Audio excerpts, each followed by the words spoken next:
Depuis la Russie, Francis Lalanne écrit aux Français, cette guerre ne doit pas avoir lieu. Depuis Moscou, Francis Lalanne adresse une lettre aux Français. En marge des commémorations du 9 mai, il appelle à refuser l'engrenage de la guerre et plaide, à sa manière, pour une forme de dialogue et de fraternité avec le peuple russe. Je suis à Moscou, où je me suis rendu pour les fêtes de la victoire. Non pas à l'invitation d'un pouvoir, ni mandaté par quelque autorité, mais en conscience, pour rendre hommage à ceux qui, du fond de l'hiver russe à nos plages de Normandie, versèrent leur sang pour libérer l'Europe de la barbarie nazie. J'ai fait ce voyage en solitaire, à ma petite échelle, mu par le besoin d'être là où tant de mémoire a été oubliée, ignorée, effacée. Car cette année encore, lors de nos propres commémorations, j'ai ressenti un vide. Comme si le sacrifice du peuple russe, 20 millions de morts, avait disparu de notre récit commun.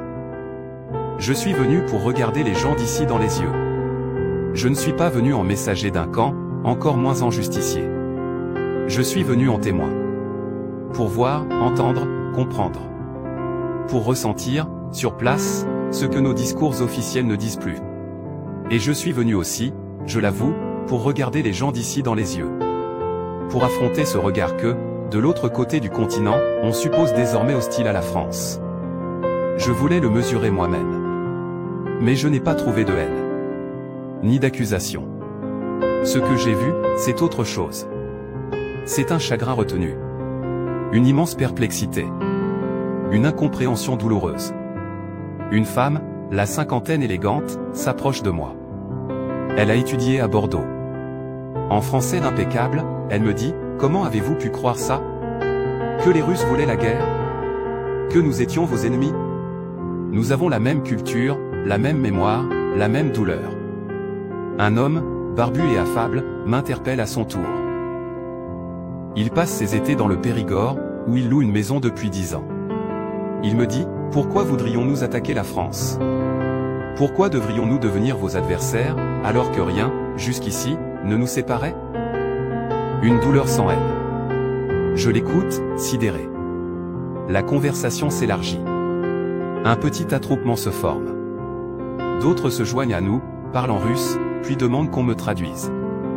Une phrase revient souvent, dites aux Français que nous les aimons. Nous ne voulons pas de guerre. Mais si on nous y contraint, nous devrons nous défendre. Je n'avais pas prévu ça. Ce mélange d'émotion et de lucidité. Cette absence de violence dans les mots.